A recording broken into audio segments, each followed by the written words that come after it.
Bismillahirrahmanirrahim. Assalamualaikum warahmatullahi wabarakatuh. Bismillah walhamdulillah la hawla wa la quwata illa billahil aliyil azim. Anak-anakku, siswa-siswiku yang solih-solihah, alhamdulillahirabbil alamin. Kita dipertemukan oleh Allah Subhanahu wa taala dalam keadaan sehat walafiat. Mudah-mudahan kita diberi tambahan ilmu oleh Allah, rezeki kita, keluarga kita diberikan rezeki yang barokah. Mudah-mudahan umur kita dipanjangkan oleh Allah, sehat walafiat fid dunya wa dunya wal akhirah. Anak-anakku, siswa-siswiku, sebelum kita masuk pembelajaran seperti biasa kita berdoa bersama. Mari ikuti Pak Baihaqi. A'udzu billahi minasy syaithanir rajim. Bismillahirrahmanirrahim. Alhamdulillahi rabbil alamin. Ar-rahmanir rahim. Maliki yaumiddin. Iyyaka na'budu wa iyyaka nasta'in. Ihdinas siratal mustaqim.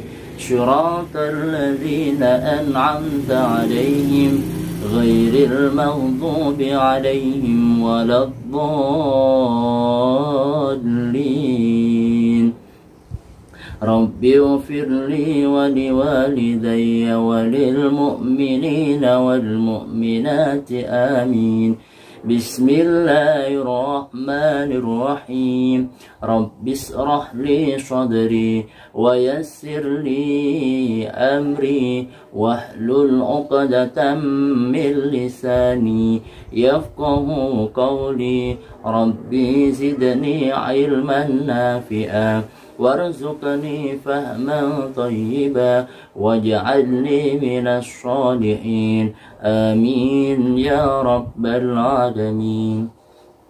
Alhamdulillahirrahmanirrahim. Langsung saja kita masuk ke pembelajaran. Mari disimak video pembelajaran dari Pak Baihaqi. Baik anak-anakku yang sholih-sholihah, kita akan memasuki pelajaran ke-6, belajar hadis tentang sholat berjamaah. Di buku paket kalian di situ ada seorang yang sedang melakukan sholat berjamaah ya. Uwais dan teman-temannya senang melaksanakan sholat berjamaah. Walaupun mereka sedang bermain, mereka tetap menyempatkan diri untuk melaksanakan sholat berjamaah. Keutamaan sholat berjamaah dapat dipelajari dari hadis Nabi. Untuk memahami hadis itu, baca dan pelajari materi pelajaran berikut ini. Jadi kita akan belajar tentang hadis sholat berjamaah. Baik, kita akan lanjutkan.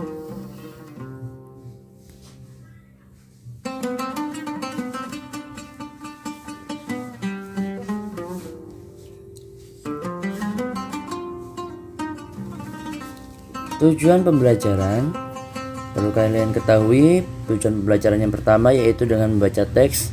Siswa diharapkan dapat memahami arti dan isi kandungan hadis tentang sholat berjamaah dengan baik dan benar.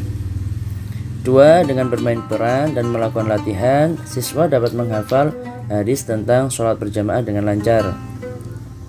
Kemudian ketiga, dengan berdiskusi, siswa dapat mengkomunikasikan isi kandungan hadis tentang sholat berjamaah dengan baik dan benar. Oke, kita lanjutkan.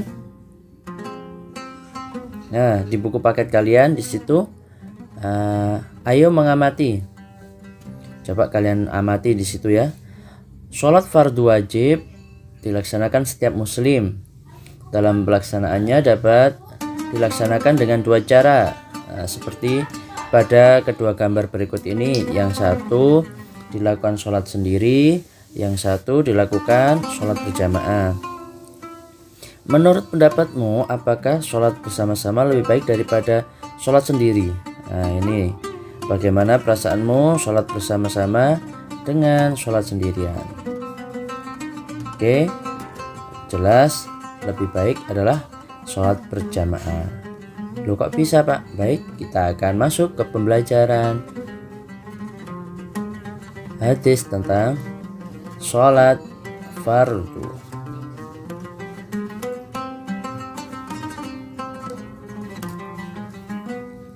A. Membaca hadis tentang sholat berjamaah. Ya. Hasan gemar membaca karena membaca bisa menambah pengetahuan. Hari ini Hasan baca buku tentang sholat berjamaah dan hadis tentang sholat berjamaah. Hadis yang dibaca Hasan adalah sebagai berikut. Ini hadisnya. A'udzubillahi minasyaitonirrajim. Bismillahirrahmanirrahim. An Abdullah bin Umar anna Rasulullah sallallahu alaihi wasallam qala sholatul jama'ati afdalu min sholatil fardhi bi 27 darajatan. Rawahul Bukhari wa Muslim wa Tirmidzi wa Nasa'i wa Ibnu Majah wa Ahmad. Ini adalah hadis tentang sholat berjamaah, ya. Nah, di gambar 6.1 di situ di buku paket kalian Hasan sedang membaca hadis tentang sholat berjamaah, ya. Tadi hadisnya sudah disebutkan sama Pak Baihaqi. Oke, dilanjutkan.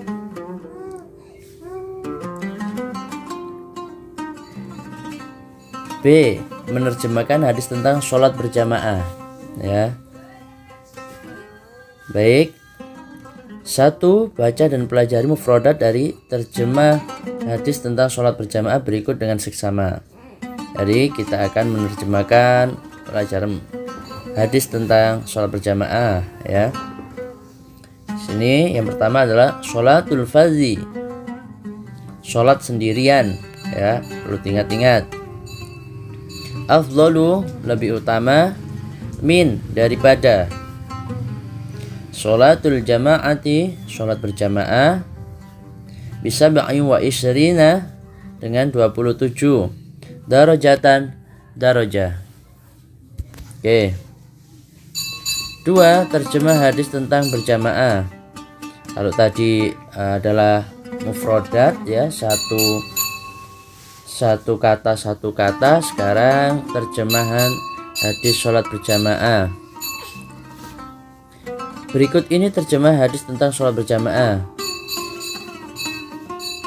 Dari Abdullah bin Umar radhiyallahu an bahwasanya Rasulullah SAW bersabda, sholat berjamaah itu lebih utama daripada sholat sendirian, dengan dilipatkan pahalanya 27 derajat. HR itu hadis riwayat Al-Bukhari, Muslim, At-Tirmidzi, An-Nasa'i, Ibnu Majah, dan Ahmad. Oke, kita lanjutkan lagi. Kemudian yang C, isi kandungan hadis tentang sholat berjamaah.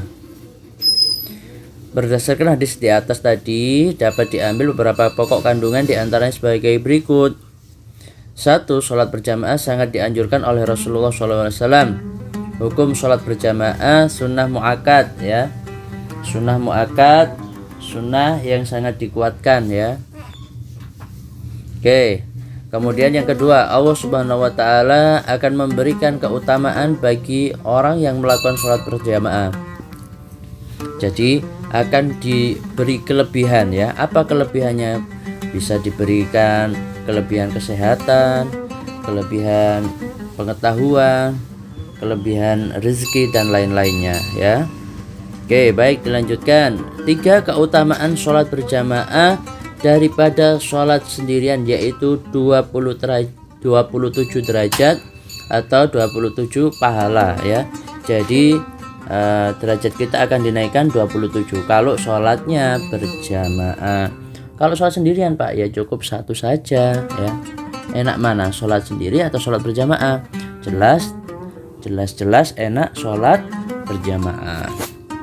Oke, dilanjutkan. Sholat berjamaah adalah sholat yang dikerjakan bersama-sama 2 orang atau lebih. Ada yang menjadi imam dan ada yang menjadi makmum. Ingat-ingat, ada yang menjadi imam, ada yang menjadi makmum. Dalam sholat berjamaah, imam adalah pemimpin. Imam harus memiliki kelebihan daripada makmumnya. Makmum adalah yang dipimpin. Makmum harus mengikuti imam. anak muslim yang senang melaksanakan sholat berjamaah akan merasakan beberapa manfaat sebagai berikut ya. Manfaatnya sholat berjamaah ini: 1. Mempererat tali persaudaraan dan persatuan umat Islam. 2. Membentuk sikap disiplin ya. 3. Mendidik sikap tolong menolong. Kemudian 4. Menghilangkan sifat sombong. 5. Menambah syiar Islam. Nah, kemudian ini gambar 6.2 pelaksanaan sholat berjamaah dapat mempererat tali persaudaraan ya. Karena apa? Setiap sholat, selesai sholat pasti kalian berjabat tangan atau bersilaturahim dengan teman-teman yang ada di dalam masjid atau musola ya. Itu gambar sholat berjamaah ya. Oke, dilanjutkan.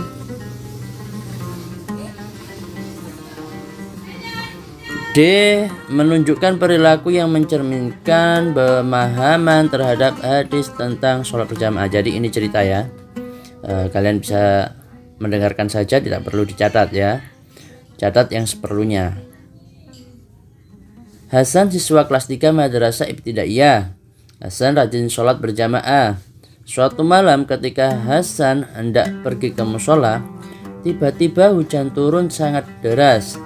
Hasan kecewa karena tidak dapat sholat isya berjamaah di musola. Hasan teringat penjelasan gurunya di sekolah bahwa sholat berjamaah itu boleh dilakukan di mana saja, tidak harus di musola atau di masjid ya. Ingat-ingat, tidak harus di musola atau di masjid. Terus di mana Pak? Di rumah bisa kalian berjamaah, di sekolah kalian bisa, di TPQ kalian bisa ya. Tuh, yang perlu digarisbawahi ya digarisbawahi. Kemudian Hasan melakukan sholat isya berjamaah dengan ayah dan ibunya di rumah. Nah, ini di rumah. Bagi Hasan, sholat berjamaah lebih memuaskan daripada sholat sendirian. Sebagai anak muslim, kamu juga harus membiasakan diri untuk sholat berjamaah. Untuk terbiasa melakukan sholat berjamaah, kamu harus membiasakannya sejak kecil. Agar terbiasa melakukan sholat berjamaah, lakukan hal-hal berikut ya. Ini jadi 1. Mengetahui waktu sholat. Jadi waktu sholat duhur itu jam berapa, sholat asar jam berapa, maghrib jam berapa. Kalian harus mengetahui waktu-waktunya. Agar apa? Agar ketika azan berkumandang kalian langsung bergegas atau bersiap-siap. 2. Ketika mendengar suara azan, tinggalkan semua kegiatan yang kamu lakukan ya.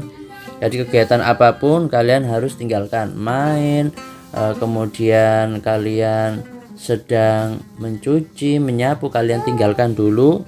Kalian melaksanakan sholat terlebih dahulu. Kemudian yang ketiga, ketika mendengar suara azan, segera berwudu dan berangkat ke masjid atau musola. Jadi ketika selesai kalian langsung bisa melakukan sholat ya. Oke, itu adalah hal-hal yang harus kamu lakukan agar terbiasa untuk melaksanakan sholat berjamaah. Oke. Baik, kita akan lanjutkan. Nah, pada gambar 6.3, ketika azan berkumandang, anak muslim harus segera bersiap-siap melaksanakan sholat. Di gambar tersebut ada teman-teman kalian yang sedang bermain. Tetapi ketika azan harus bergegas melaksanakan sholat berjamaah. Oke, baik.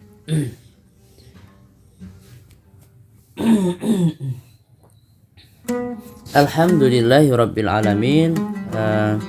Materi hari ini cukup sekian, sudah selesai. Sekiranya ada catatan yang penting kalian tulis, kalian ingat-ingat ketika besok melaksanakan ujian penilaian akhir semester, kalian bisa menjawab dengan baik dan benar. Baik. Alhamdulillahirabbil alamin. Siswa-siswi yang sholih-sholihah, Mudah-mudahan dari tayangan video tadi kita mendapatkan tambahan ilmu, mendapatkan tambahan pengetahuan dari Pak Baihaqi. Mudah-mudahan bermanfaat sampai kalian dewasa kelak. Mari seperti biasa, sebelum ditutup kalian bisa mencatat apa sekiranya dari materi Pak Baihaqi tadi yang sekiranya penting, nanti ketika ada pertanyaan-pertanyaan kalian bisa menjawabnya dengan mudah ya. Mari bersama-sama membaca doa kafaratul majlis sebelum ditutup. Bismillahirrahmanirrahim. Subhanakallahumma wa bihamdika asyhadu an la ilaha illa anta astaghfiruka wa atubu ilaik. Wallahu muwaffiq ila aqwamit thoriq. Wassalamualaikum warahmatullahi wabarakatuh.